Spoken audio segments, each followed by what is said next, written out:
El Señor en esta tarde nos muestre algunas cositas interesantes acerca de su palabra y sobre todo lo que les acabo de decir, hermano. Estar preparados, tener respuestas correctas, adecuadas, para que cuando los inconversos, la gente que no conocen al Señor, vengan a hacernos preguntas, nosotros podamos responderle correctamente. Bendito sea Dios. Señor, te damos muchas gracias en esta tarde porque en tu palabra, palabra viva, palabra eficaz, encontramos las respuestas, la solución a muchas cosas que el mundo se pregunta e ignora. Te pedimos, Dios mío, en el nombre bendito y poderoso de tu amado Hijo Jesús, que todo lo que compartamos en esta tarde sea de bendición, sobre todo para los que están buscando la verdad, para los que quieren adquirir conocimiento y conocer la verdad, verdad que les hará libres. Ayúdanos en esta tarde, Señor, a la luz de tu palabra, a dar respuestas a tantos interrogantes y preguntas que la gente tiene hoy en día.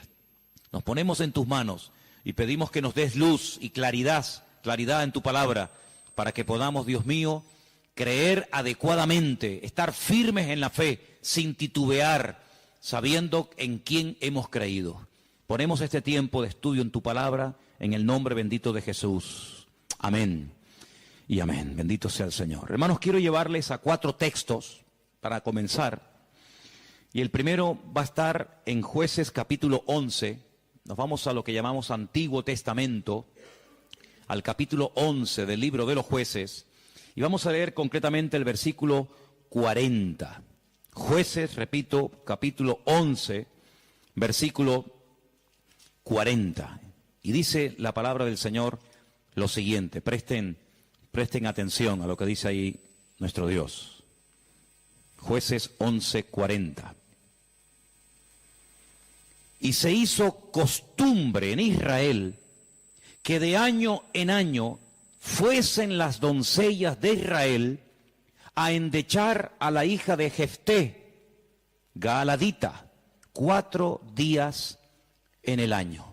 Fíjense la palabra costumbre. Se hizo costumbre, no era costumbre hasta ese tiempo. Antes nadie se iba 4 días por el campo, por el monte, a llorar, a endechar a la hija de nadie. Pero ocurrió algo, ustedes conocen que Jefté hizo un juramento que fue una auténtica locura, y fue la de presentar a su hija en sacrificio al Señor. Y entonces dice la palabra de Dios que a partir de ese día se convirtió en una costumbre en Israel que las jóvenes, que las chicas se fueran por los campos llorando, endechando, lamentándose de lo que le había ocurrido a la hija de Jefté. ¿Era un mandamiento bíblico? ¿Era algo que Moisés enseñó al pueblo de Israel en el desierto? No. Sino que se hizo costumbre. Empezaron un año y otro año, una generación y otra generación, hasta que aquello se convirtió en una costumbre. Y quiero en esta tarde que ustedes se den cuenta de que una cosa es la costumbre, la cultura, las tradiciones, y otra cosa muy diferente es lo que manda y ordena el Señor en su palabra. A nosotros nos tiene que dirigir la palabra de Dios, no las costumbres de las naciones. No es que esta costumbre, esta tradición lleva 500 años celebrándose en mi país o donde sea.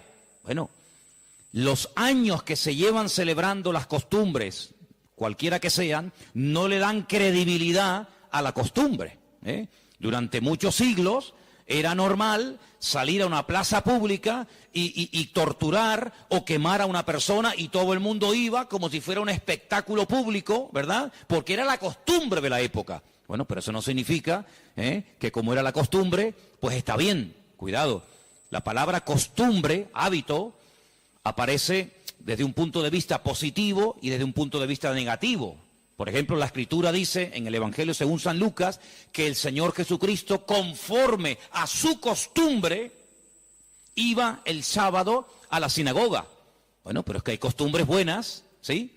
Y hay costumbres malas. En este caso era una costumbre que no tiene nada que ver con la palabra, pero como ya la gente lo hacía, pues el otro lo hacía y el otro lo hacía, y yo creo que ya después de años ni la gente sabía realmente el origen de esa costumbre, pero ya como que formaba parte de la cultura de la época. Quédense con ese detalle. Nos vamos al libro de Isaías, capítulo 2. Libro de Isaías, capítulo 2, versículo 6. Y dice lo siguiente, un texto, por cierto, muy interesante. Isaías 2, versículo 6. Ciertamente tú has dejado tu pueblo, la casa de Jacob, porque están llenos de costumbres traídas del oriente y de agoreros, como los filisteos que pactan con hijos de extranjeros. Uno de los reproches que el profeta Isaías lanzaba en la época en la que él le tocó servir al Señor en su ministerio es que ustedes se han llenado de costumbres que no son costumbres con una base bíblica, no son costumbres basados en un mandamiento de la Escritura, sino en costumbres, como dice aquí, importadas, traídas de Oriente, que no tienen nada que ver con ustedes. Por ejemplo, aquí en España, país en el que vivimos, pues se ha metido con una fuerza tremenda una fiesta, que era una costumbre de pueblos paganos, dicho sea de paso, que se ha celebrado hace poco, la famosa fiesta de Halloween, y tú estudias la historia de nuestros pueblos, aquí hay hermanos de otros países de Latinoamérica, y Halloween no tiene absolutamente nada que ver con la cultura latina. Absolutamente. Halloween no tiene nada que ver ni con Argentina, ni Uruguay, ni Venezuela, ni Cuba, ni España. Son costumbres importadas. Costumbres que no tienen nada que ver con nuestra cultura, pero a base de repetirlas y practicarlas un año y otro año, como que ya forman parte de una de las muchas fiestas que hay a lo largo del año. Eso precisamente es lo que dice el profeta Isaías en su época. Ustedes han abierto la puerta y se han llenado de costumbres traídas de Oriente, que no tienen nada que ver con ustedes. Y dicho sea de paso, la mayoría de esas costumbres traídas de Oriente eran costumbres paganas, costumbres que no tenían absolutamente nada que ver con la palabra del Señor. Vamos a avanzar. Libro de Jeremías, capítulo 10. Jeremías, el capítulo 10, leemos lo siguiente, versículo 3, Jeremías 10, versículo 3. Miren qué texto tan interesante. Porque las costumbres de los pueblos son, ¿qué dice ahí? Vanidad. Vanidad de vanidades, decía el predicador. Las costumbres de los pueblos son vanidad. Y ahora habla acerca de la idolatría, que era una de las costumbres, no del pueblo de Dios, sino de los pueblos paganos. Ahí la palabra pueblos es la palabra goyín. La palabra goyín significa naciones. Cuando se habla de Israel, se menciona Israel, para que no haya género de duda. Pero cuando se habla de naciones paganas, naciones extranjeras, naciones, digamos, no adoradoras del Dios vivo y verdadero, se les llama goyín, se les llama naciones. Y en este caso dice, las costumbres de esas naciones, de esos pueblos, son todas absolutamente vanidades. Quédense con eso. Vamos a leer un versículo en Ezequiel, profeta Ezequiel, un libro que no sé por qué no se suele leer mucho, pero tiene textos y historias muy interesantes. En el capítulo 11 de Ezequiel, el capítulo 12, dice así: sabréis que yo soy el Señor, porque no habéis andado en mis estatutos, ni habéis obedecido mis decretos, sino que según las costumbres de las naciones que os rodean, habéis hecho. Las costumbres de las naciones que les rodean, esas son las que ustedes están practicando. No los estatutos, ni decretos, ni fiestas, ni celebraciones que nuestro Dios ha ordenado en su palabra, sino que todo lo contrario. Hay momentos, ustedes seguramente han leído esos pasajes, donde los profetas, tratando de convencer, de sacudir al pueblo de Israel, les decían, a ver, vamos a ver, díganme ustedes un pueblo, una nación que haya cambiado sus dioses, que hayan dejado sus idolatrías por nuestro Dios. Ninguno, ninguno. Los egipcios, mira que vieron milagros los egipcios, porque las famosas 10 plagas de Egipto eran milagros, eran demostraciones del poder de Dios, ¿sí o no? Totalmente. Dejaron los egipcios al convencerse de que sus dioses no servían para nada, que hicieron el ridículo. Dejaron los egipcios su idolatría para creer en el Dios de los hebreos, en el Dios de Moisés, ¿sí o no? Para nada. Es más, cuando salen de Egipto, ¿qué hace el faraón? Vamos a perseguirlos, vamos a atraparlos y llevarlos otra vez a Egipto para que sean nuestra mano de obra. No se convirtieron, no se arrepintieron. Y mira que vieron la gloria de Dios, un río lleno de sangre. Bueno, eso es algo tremendo. Cruzaban la calle y allí la gente tenía luz y alegría y vida. Y a este lado, muerte, los animales se morían llenos de úlceras, llenos de llagas, miseria, pobreza, muerte. Oiga, aquí hay una diferencia. Esta gente pinta con sangre de cordero las puertas de la casa y no se muere nadie. Y nosotros, los poderosos egipcios, incluido el faraón, se mueren todos los primogénitos. ¿Te parece poca diferencia? Y así podríamos hablar de otra, ¿verdad? Se convirtieron, dejaron su idolatría por el Dios de Abraham, de Isaac y de Jacob. No. Daniel, en Babilonia, ¿cuántas veces vieron la gloria de Dios a aquella gente? Vieron a Daniel sobrevivir toda una noche y no ser atacado por los leones cuando lo metieron en el foso. ¿Se acuerdan, sí o no? Vieron a aquellos 3 jóvenes que les habían cambiado el nombre, que no se quemaron dentro del horno de fuego. ¿Cambiaron? ¿Recapacitaron? Ninguno. Dice, ¿cómo es posible que ustedes habéis podido comprobar que ninguna nación ha dejado sus dioses, su paganismo, para creer en nuestro Dios, y sin embargo ustedes sí lo han hecho? Dejaron al Dios vivo y verdadero para adorar a Moloch, a Milcón, a Astaroth, a Acera, a Baal. ¿Cómo puede ser eso? Pues eso fue lo que pasó. Ellos cambiaron al Dios verdadero por aquellos dioses, y dice el profeta Ezequiel en este pasaje, todo eso que habéis hecho son las costumbres de las naciones que les rodean, pero ustedes, en vez de influenciarles a ellos, que ellos se conviertan a ustedes, ha pasado todo lo contrario. Ustedes se han terminado convirtiendo a ellos. Han adoptado su forma de vivir, su forma de adorar, su forma de cantar, su forma de comportarse.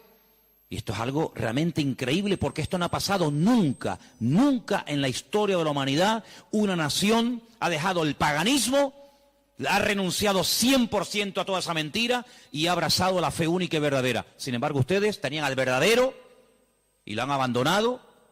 Otros profetas utilizaban el término han adulterado, han sido infieles a vuestro Dios. ¿Para adorar a quién? Al Dios de las moscas, al Dios de los excrementos, como hay por ahí un Dios también en la Biblia que se llama el Dios de los excrementos, para adorar a las criaturas en vez de adorar al Creador. Increíble, increíble.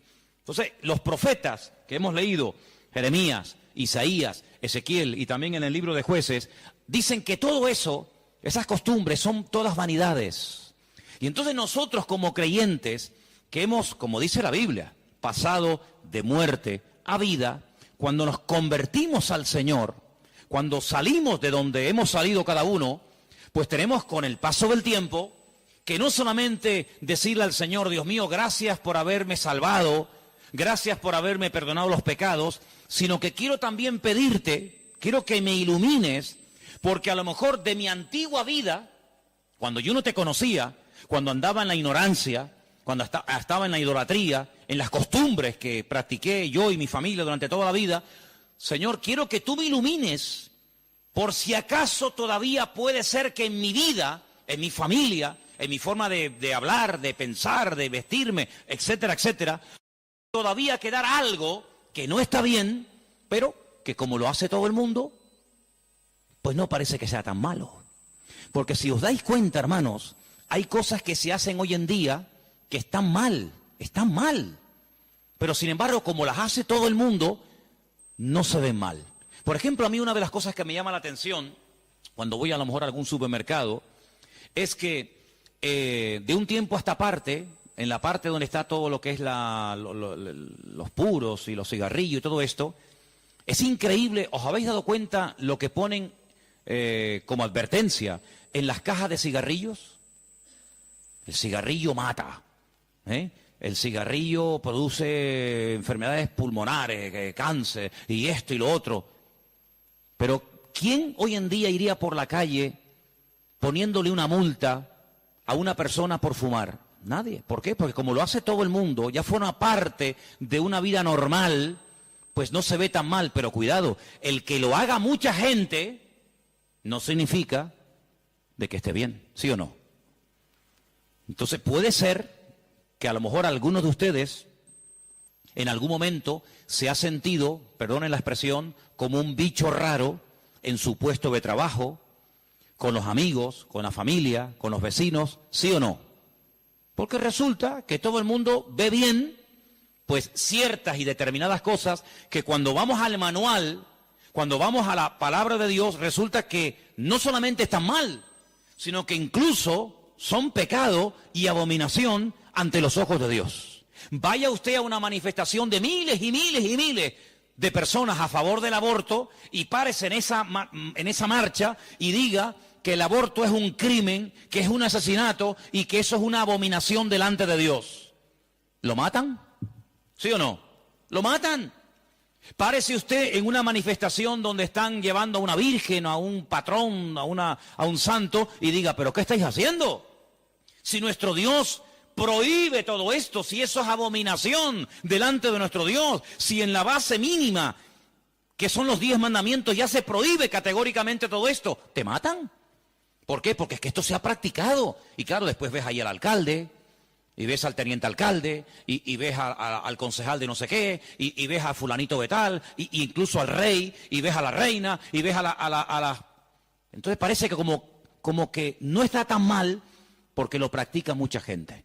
Y quiero decirte, querido hermano, que en algún momento de tu vida puede ser que tú te sientas como que vas contracorriente, como que la gente como que no te entiende y como que tú estás en otra frecuencia, en otra onda, y es como algo imposible de que lleguen a un entendimiento. Pero al fin y al cabo yo pregunto, hermanos, ¿nosotros a quién tenemos que agradar? ¿A quién tiene que agradar usted? ¿A nuestro Dios, sí o no? Bueno, pues si por agradar a Dios me pongo en contra de la familia, ¿estás dispuesto a pagar el precio? ¿Para qué te vas a bautizar? Con la edad que tú tienes. Si a ti ya te bautizaron tus padres cuando eras pequeñita, no lo pueden entender. Pero saben, hermanos, nosotros, repito, primero a quien tenemos que rendir cuentas a nuestro Dios. Y en segundo lugar, tarde o temprano, como dije el domingo pasado, la fe. Y cuando hablo de la fe, yo no me refiero solamente a la creencia, sino me refiero, cuando hablo de la fe, también aglutino nuestro estilo de vida. Porque nuestra fe es un estilo de vida. Somos diferentes, ¿sí o no? Somos diferentes.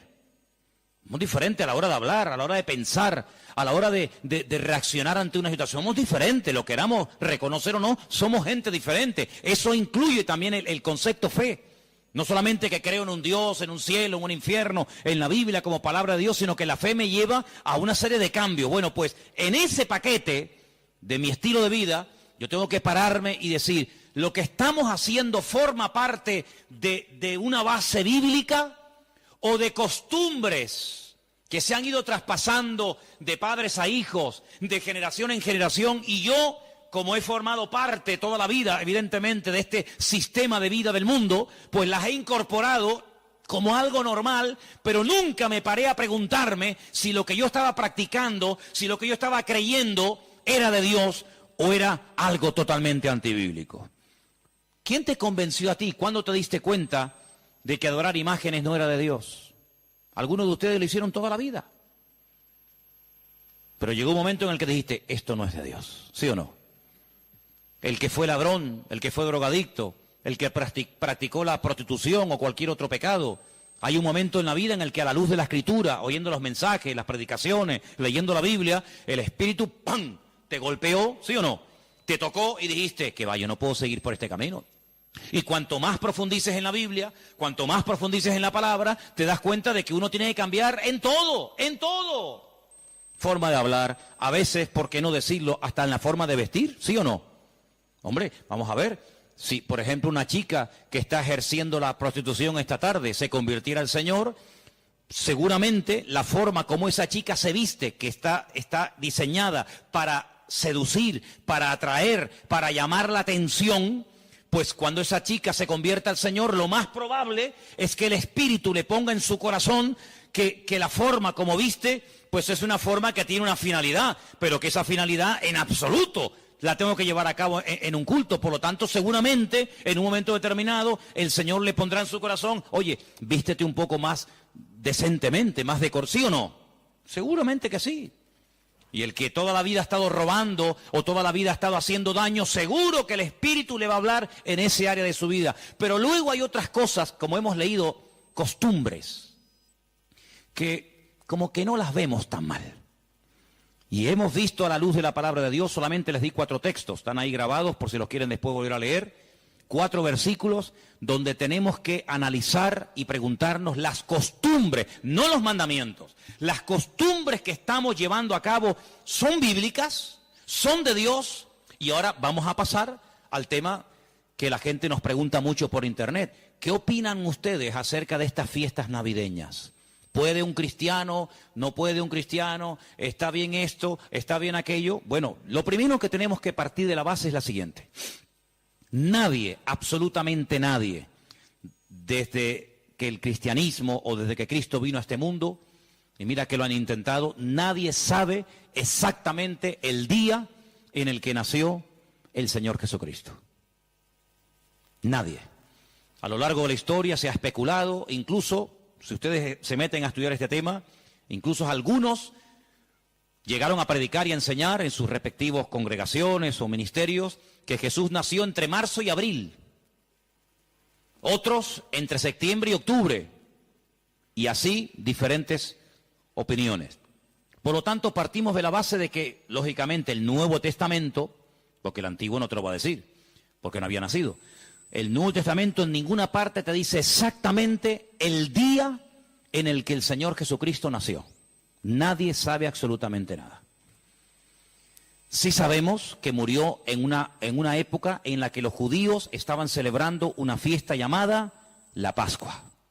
Sí sabemos que hay una fiesta que nosotros la conocemos como Pentecostés, que su nombre original es Shavuot, la fiesta de las semanas, que el Señor la utilizó para que en ese día concretamente, pues aquel grupo que había en aquella casa fueran llenos del Espíritu Santo. Eso sí lo sabemos.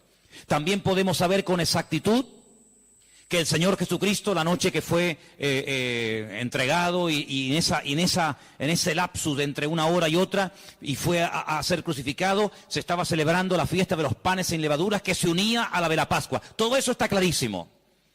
Y sabemos pues cuándo hay que celebrar la fiesta de la Pascua y la fiesta de Pentecostés y la fiesta de los tabernáculos. Todo eso lo sabemos porque está estipulado en la Biblia. Y te dice, contarás desde tal día a tal día, tanta semana. ¡Pum! Y eso es matemático. Pero en cuanto al nacimiento de Cristo, la Biblia no nos da ninguna información exacta de cuándo nació. ¿Por qué? Porque en nuestra concepción, entre comillas, cristiana, cometemos un gravísimo error. Y es que Jesucristo nació en un contexto judío, no en un contexto cristiano. Jesús nunca fue a ninguna iglesia evangélica, él toda la vida fue a sinagogas. Jesús nunca practicó costumbres cristianas, las costumbres que él practicó y su padre y su madre y sus antepasados eran costumbres judías, ¿verdad? Por lo tanto, para nosotros se comienza a contar desde el nacimiento del niño. Y dice, bueno, el niño nació el 2 de octubre. Pues al año que viene, el día 2 de octubre, el niño cumple un añito. ¿Sí o no? En la mentalidad judía no se cuenta el tiempo así. En la mentalidad judía, en el momento en el que la mujer sabe que está embarazada, en el que la mujer sabe perfectamente que sí o sí está embarazada, ahí se empieza a contar. No a partir del nacimiento a los 9 meses, ¿me entendéis? Por lo tanto, ya empezamos mal. Es como, por ejemplo, cuando nosotros decimos, bueno, ahora mismo aquí en Tenerife tenemos las 8 en punto de la noche. A las 12:01 será día viernes. Eso según nuestro calendario, según nuestra cultura. según la Biblia, ya es viernes. ¿Por qué? Porque en cuanto cae el sol, y ya se puede ver, aunque sea una sola estrella en el firmamento, automáticamente ya estamos al día siguiente. Entonces dice, entonces todos al revés. Bueno, hay que saber estas cosas. Nuestro calendario gregoriano, inventado, mandado a hacer por un papa, tiene 365 días. El calendario bíblico tiene 360 días. Otro dato a tener en cuenta. ¿Qué te parece? Y así podríamos contar cantidad de detalles que cuando uno va a la palabra, uno tiene que conocerlos. Porque si no ya estás partiendo equivocadamente. Y entonces decimos, el nacimiento del niño marca el momento de su nacimiento y de su próximo cumpleaños. Te vuelvo a repetir, la vida en la cultura judía, en la cultura hebrea, se cuenta a partir de la concepción, no a partir del nacimiento. Ahora bien, tengo aquí algunos datos que les voy a leer en esta tarde, que son muy interesantes, pero primeramente quiero decir lo siguiente. No sabemos la fecha exacta del nacimiento de Cristo. No hay ni un solo ejemplo, ni uno solo. Si alguien sabe de alguno, por favor que lo diga ahora, o calle para siempre. No hay ni un solo ejemplo en el Nuevo Testamento de nadie que haya practicado el nacimiento de Cristo, que haya celebrado, mejor dicho, el nacimiento de Jesús.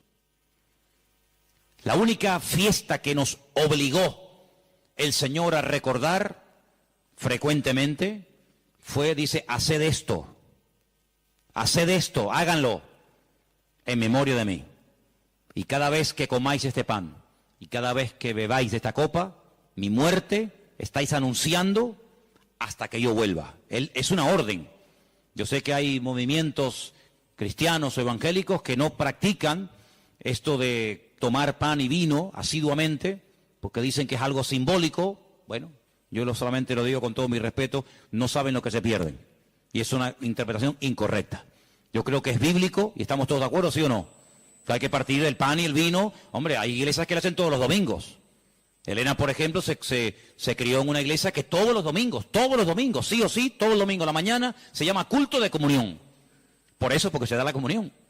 Hay iglesias que lo hacen una vez al mes, otras iglesias una vez al año, etcétera, etcétera.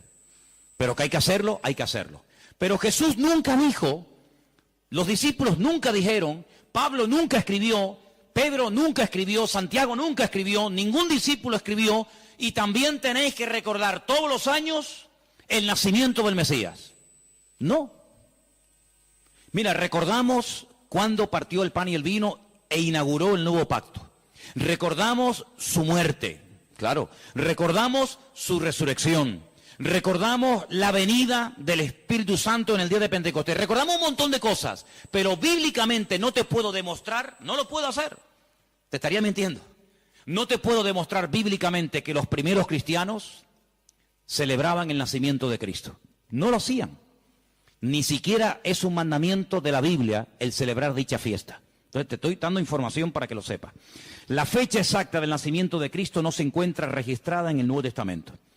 Ahora, el famoso día 25 de diciembre ha sido un día que en el mundo pagano, en el mundo greco-romano, ustedes saben que estaban los babilónicos, luego vinieron los medos persas, a continuación los griegos y después los romanos. El Antiguo Testamento, lo que llamamos vulgarmente Antiguo Testamento, termina con el imperio medo-persa. Pero cuando empezamos a leer el Nuevo Testamento, nos encontramos a los romanos. Y tú dices, ¿pero y los griegos? ¿Ves? La Biblia no te da información sobre los griegos. Pero entre el Antiguo y el Nuevo Testamento, que hay 400 años de silencio, ¿sabían eso, no? Nuestro Antiguo Testamento, ¿cuál es el último libro del Antiguo Testamento según nuestra Biblia? Malaquías. Pero cuando tú vas a una Biblia hebrea, tú te das cuenta que el último libro del Antiguo Testamento no es Malaquías, es Segunda de Crónicas. Da igual, el orden no altera los factores, ¿no? Sea uno, sea otro, son exactamente lo mismo, aunque el orden es diferente. Pero cuando se termina de escribir, cuando el último profeta del Antiguo Testamento terminó su mensaje, supongamos que fuera Malaquías, hasta que encontramos al siguiente profeta predicando. ¿Y quién fue el siguiente profeta entre el Antiguo y el Nuevo predicando? ¿Quién fue? Juan el Bautista. Hay 400 años de silencio. No hubieron profeta entre Malaquías y Juan el Bautista. ¿Y cómo se guiaba la gente? Por la palabra. Ahí estaba todo escrito, todo comprimido, todo condensado, y fue un tiempo de silencio, de palabra profética, pero la palabra ya estaba escrita. Luego la gente querían palabra, vayan a la palabra, valga la redundancia. Vayan a la escritura y ahí encuentran todo. Bien. Entonces, cuando vamos a estudiar la palabra de Dios, nos encontramos que ese imperio que no aparece en el Antiguo Testamento, que son los griegos, que aparece en esos famosos libros que yo he recomendado muchas veces que lean, Primera y Segunda de Macabeos, que son la familia de los Macab, que significa martillo en hebreo. Los macabeos son los que martillaban, los que machacaban. Y en estos días en Israel se está celebrando una fiesta que no tiene una base, vamos a decir, bíblica, sino es un mandamiento bíblico el cumplirla, vaya, pero que es una fiesta que en estos días ya se está celebrando, y les voy a demostrar que Cristo la celebraba, aunque no era mandamiento, Él la celebraba, y es una fiesta que se llama la fiesta de Hanukkah. Y por eso ustedes cuando van a Israel van a encontrar que hay dos modelos de candelabro diferentes. Está el famoso menorá, que tiene 7 brazos, y después se encuentran la Hanukkía. Menorá es el de 7, Hanukkía es el de 9. Y tú dices, ¿qué diferencia hay entre uno de 7 y uno de 9? Bueno, te lo voy a decir. El candelabro de 7, la menorá, era el que se utilizaba primeramente en el tabernáculo y después en el templo, pues para iluminar. No había luz eléctrica, no había un interruptor y se encendía la luz, sino que se ponía aceite, ¿verdad? Se iluminaba para que el sacerdote pudiera moverse y pudiera ministrar en el templo, ¿verdad? Ya dimos en su día una explicación de que el primer versículo, quédense con este dato, el primer versículo de los primeros 5 libros de la Biblia, Génesis 1.1, Éxodo 1.1, Números 1.1, Levítico 1.1 y Deuteronomio 1.1, nos explican todo lo que tiene el menorá. ¿Cuántas palabras tiene en hebreo el primer versículo de Génesis? 7 brazos. Otra característica de la menorá la encontramos en Éxodo 1.1 y así sucesivamente, pero no voy a entrar en detalles acerca de eso. Pero en la época de los seleucidas, en la época de los griegos, déjeme que les cuente algo de historia, que es bueno saberlo. Cuando Alejandro Magno muere, dicen que era homosexual, no dejó descendencia. Es el único imperio que pervive después de la muerte del emperador, pero no en sus hijos, sino en sus generales. Por eso Daniel, cuando está en Babilonia, dice que él vio a un leopardo con 4 cabezas. Y las 4 cabezas son los 4 generales que cuando Alejandro Magno muere, se reparten en 4 pedazos el mundo que había conquistado Alejandro Magno, ¿verdad? Uno de los trozos que se reparte tenía que ver con Israel. Y allí estaba el famoso Antíoco Epifanes, que era terrible, terrible. Ese fue el que se atrevió a meter a un cerdo dentro del lugar santísimo y sacrificarlo y de esa manera, humillar y avergonzar a Dios y en fin, tantas cosas, ¿no? Esa es la famosa abominación desoladora, la profanación del lugar santísimo. En esa época de los griegos había una familia compuesta por una serie de hermanos que se propusieron restaurar la vida política y espiritual de Israel. Los griegos dominaban, el templo lo habían convertido en un gimnasio, habían impedido los sacrificios y aquello era un desastre. Esta familia se levanta, primero un hijo, después el otro hermano, todos murieron como mártires, es una historia tremenda. Y estos macabeos, que no se llamaban macabeos, sino una especie de apodo, los que martillaban, los que golpeaban, pelearon militarmente, cuerpo a cuerpo con los griegos y los derrotaron, los vencieron, los echaron de Israel y restauraron el culto en el templo. Pero resulta que el aceite que se utilizaba para las lámparas del candelabro, en este caso de la menorá, no llegaba, porque lleva un proceso y se tarda un tiempo en elaborar ese aceite específico para la menorá. Había muy poco aceite. ¿Qué ocurrió? Oraron al Señor y el Señor hizo que la poca aceite que quedaba durara milagrosamente más tiempo de lo que habitualmente duraba. A partir de ese momento, para recordar el milagro de que el Señor permitió que el aceite durara más tiempo de lo habitual, se comenzó a celebrar la fiesta de la Hanukkah. Un salmo que describe los sufrimientos de Cristo en la cruz, el 22.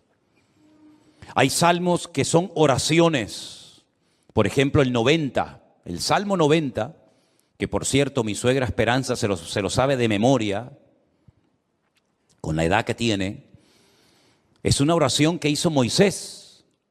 Y esa oración de Moisés la tenemos en la Biblia, ¿verdad? Señor, tú has sido nuestro refugio de generación en generación, antes que los montes nacieran y fueran formados la tierra, ¿verdad? Ese es el Salmo 90. Tenemos el más extenso, el capítulo más